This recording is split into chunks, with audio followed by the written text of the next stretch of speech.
운전 중에 무언가 불쑥 나타난다면 속수무책으로 사고에 휘말릴 수밖에 없죠. 그것도 아주 짧은 시간 내에 말이죠. 이렇게도 사고가 나는구나. 사람이 이렇게 죽는구나. 겪어보니까 전방주 시트만이 무서운 습관이더라고요. 시시각각 변하는 도로에서 전방 상황을 알지 못한다면 신속히 대응할 수 없습니다. 바로 이렇게 말이죠.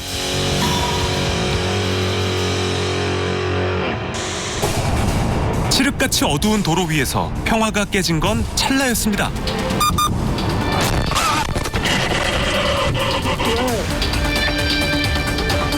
제보자가 미처 피할 새도 없이 정체불명의 물체와 부딪히고 말았는데요. 사고였어. 그 길이 엄청 어두웠어요. 진짜 엄청. 가로등이 있어도 어둡고. 사고 나기 2초 전에 뭐지? 하면 동그란 물체가 있던 거예요. 근데 피할 수도 없었죠. 2초 전에 갑자기 나타난 건데. 도로 위에 덩그러니 놓여있던 건 주인 잃은 타이어였습니다.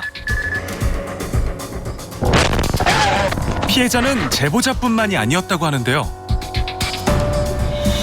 사고 이후에 이제 정신 차리고 차 안에서 옆을 봤는데 다 비상깜빡 켜고선 이제 쳐다보고 있더라고요. 밖에서. 얼른 오라고. 빨리 다치긴 더 빨리 오라고. 갔어요. 근데 보니까 다 똑같이 그 타이어에 다 사고 났던 거죠, 다.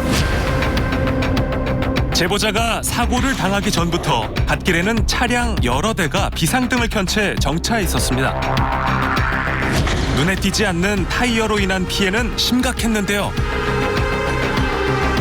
제가 밟고 나서 타이어는 그 자리에 그대로 있었어요.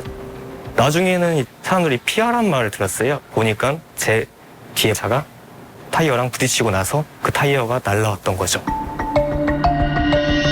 떨어져 있는 타이어 때문에 제보자를 포함한 총 5대 차량이 피해를 당했습니다. 그로부터 얼마 후 또 다른 차량이 치여 그 타이어가 튀어 올랐는데요.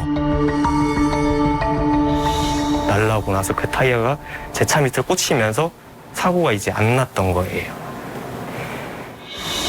화물차들이 많이 다니는데요. 타이어가 가끔 떨어지는 경우가 있어요. 처음에는 2차로에 떨어졌는데 그거를 이제 치다 보니까 1차로까지 또 이게 이동돼가지고 1차로에 있는 차까지 밟고 지나간 거죠. 피해 차량이 총 6대고 사고가. 그러니까 5시부터 시작해서 5시 5분에 끝났다고. 결국 6대 차량이 날벼락을 맞고 나서야 사고는 끝이 났습니다. 많이 화났죠. 울분을 토했죠, 아주 그냥. 첫 차인데. 애지중지하게 관리 많이 했죠. 뭐 일주일마다 세차 자주 하고 했었는데 제 차 견적만 460이 나왔는데 그냥 모든 걸 자차로 해결했으니까 보상도 못 받고 하니까 엄청 억울하죠.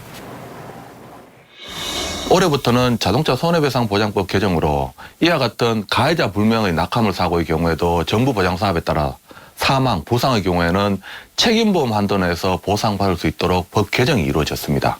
자기가 가입한 보험사에 이와 같은 사고가 발생됐고 자차 보험 처리하는 것이 아니라 유선 통화로도 충분히 절차 청구가 가능하겠습니다.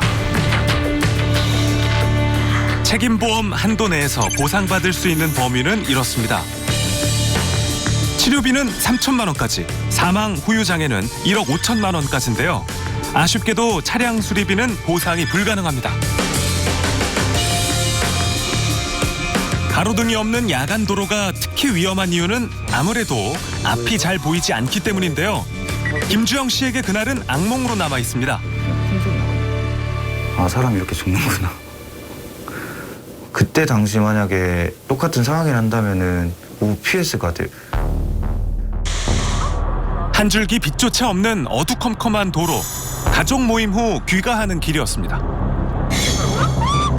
갑자기 눈앞에 나타난 차량. 어떻게 대처해야 할지 찰나에 많은 생각이 들었다는데요. 하지만 예상치 못한 변수를 마주하게 됐습니다. 핸들 조작을 했었어요. 제가 생각하기에는 이대로 쭉 빠져나가면 되겠다 했는데 갓길에 차가 서 있던 거예요. 그래서 저 차를 박으면 더 큰일 나겠다. 그래서 최대한 비스듬하게 이제 벽이랑 박은 거죠. 차량은 형체를 알아볼 수도 없게 부서져 폐차 처리를 했는데요. 김주영 씨는 그날로 되돌아가더라도 사고를 피할 수는 없을 거랍니다. 멀리서 불이 반짝이는 건 보이잖아요. 그래서 차가 차선을 바꾸려는 갑다. 갑자기 차가 앞에 딱 나타나가지고 사고가 나게 됐었던 거죠. 고속도로인데 멈춰 있을 거라는 상상은 아무도 못하죠. 가로로 정차돼 있었고 차 색깔마저 검은색이라 더 눈에 띄지 않았는데요. 어둠 속에 모습을 감추고 있는 차량, 위험해 보입니다. 그 차랑 같이 사고 난 차는 아니었고 혼자 사고 난 거다라고 하면서 2차로에도 주행하고 있는 차가 있었대요. 그래서 그 차를 피해서 가려고 1차로 차선 바꾸는 와중에 중앙 가드를 박았고 1차로에 있던 차량, 비상등만 켜둔 상태였습니다. 운전자는 괜찮은 걸까요? 그 차주는 바로 갓길로 빠져있던 상황이었다라고 들었었습니다. 차를 좀 움직여가지고 갓길로 뺐으면 어땠을까. 사고 후 조치를 하는 건 도의적인 선택이 아니라 운전자가 꼭 지켜야 하는 의무입니다. 차량을 이동시킬 수 있다면 갓길로 신속하게 이동시켜야 됩니다. 1차 선행 차량 운전자가 자신의 안전에 유의하면서 차량 내부등을 켜고 비상전멸등 켜고 또 삼각대나 불꽃 시내기를 할 수 있다면 최대한 할 수 있는 방법을 해야 되지 2차 사고자가 사망하거나 중상해를 입었다면 교통사고 처리 특례법에 따라서 5년 이하의 금고 또는 2천만 원 이하 벌금형 형사처벌까지 받을 수도 있겠습니다. 이미 지나간 일이지만 아쉬운 마음을 떨칠 수 없다는 제보자. 가로등은 없었어요. 앞사람 눈부시고 해서 끄고 갔는데 사양등을 켰으면은 피해갈 수 있는 상황이었는데 인지가 안 된 상태에서 사양등을 껐다. 이게 좀 아쉽죠.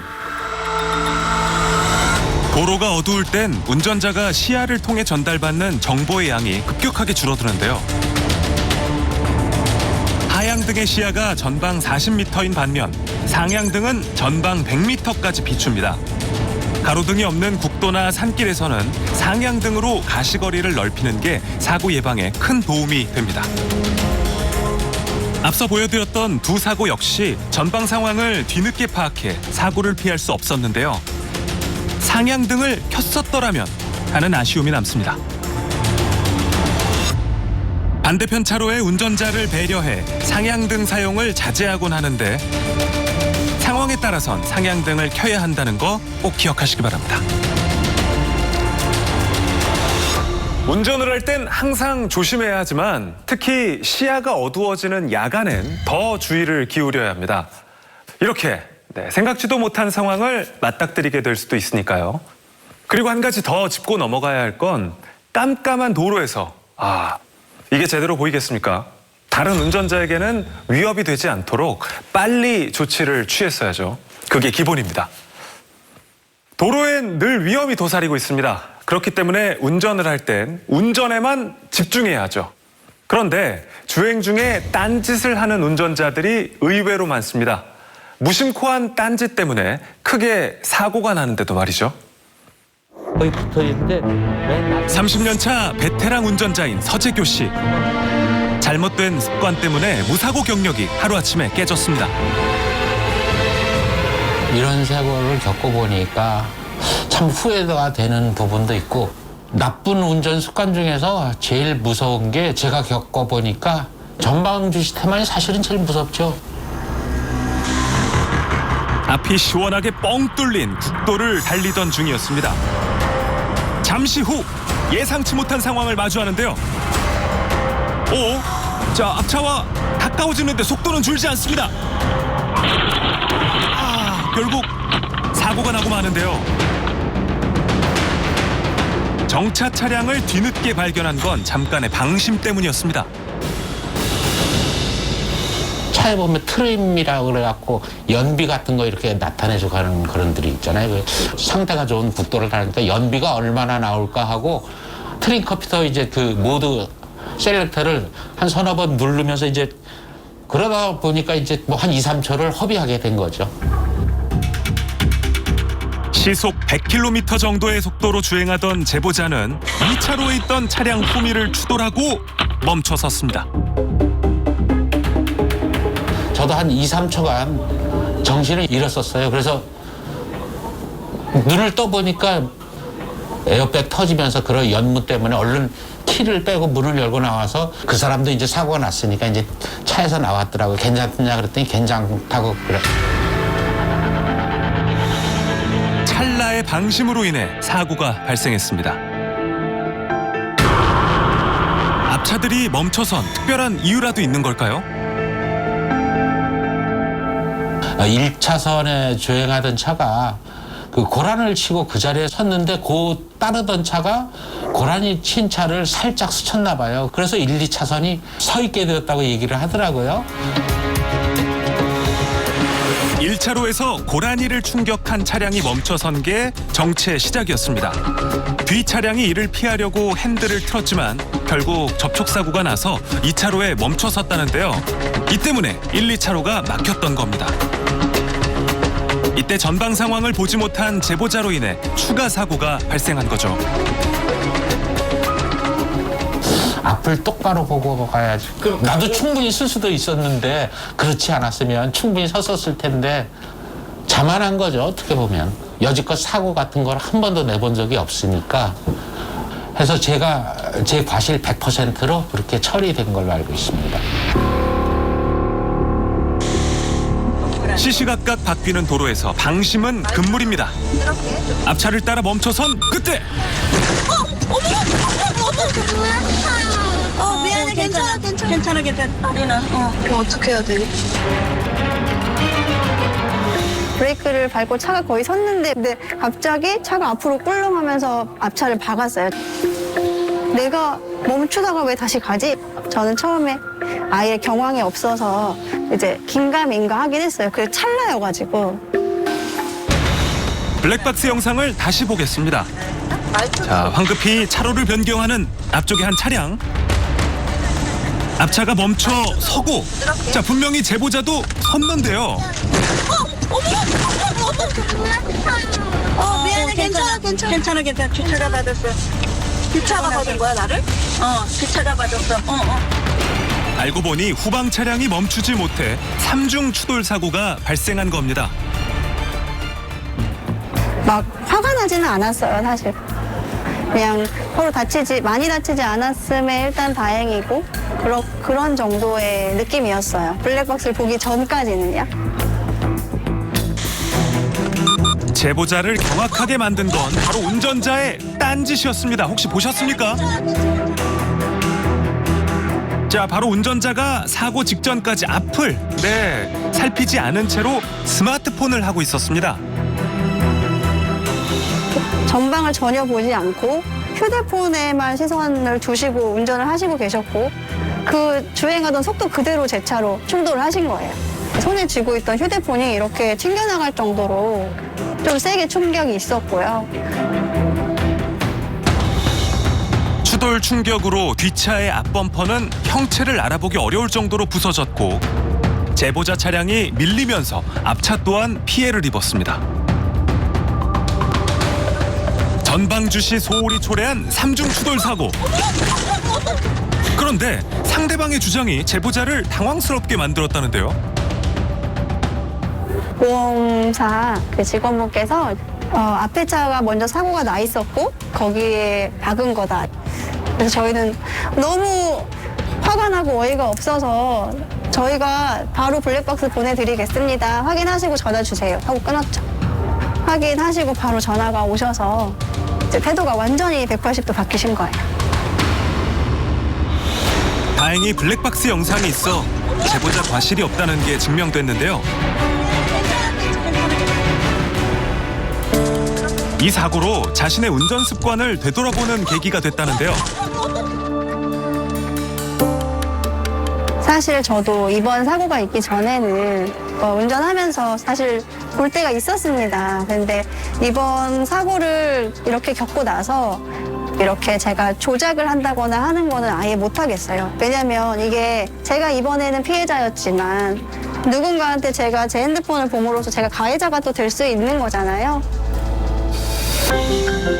국토교통부에 따르면 운전자 10명 중 4명이 주행 중에 습관적으로 스마트폰을 사용한다고 합니다.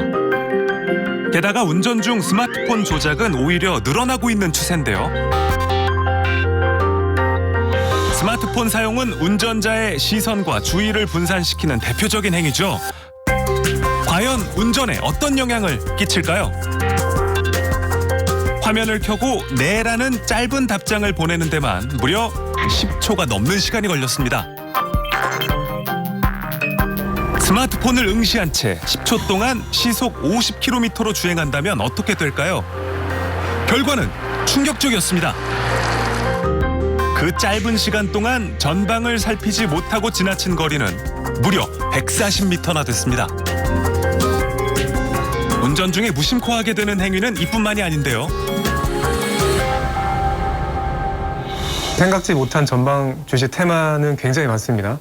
음료 섭취, 음식물 섭취, 라디오 조절, 히터 조절, 자, 이런 모든 것들이 안전운전 불이행으로 다 똑같이 해당되겠습니다. 전체 사고 건수의 55%가 이 안전운전 불이행 사고 건수고요. 전방 주시 테마는 음주운전, 졸음운전 동일하게 위험합니다. 운전대를 잡은 순간부터는 온전히 운전에만 집중해야 한다는 거 누구나 다 아는 상식입니다. 하지만 이 정도는 괜찮겠지 하는 아니란 생각이 사고를 불러오는데요. 전방주시 태만의 형태는 제각각이지만 모두 애꿎은 피해자들을 낳습니다. 전방주시는 운전자가 지켜야 하는 기본 수칙이라는 거 잊지 마세요.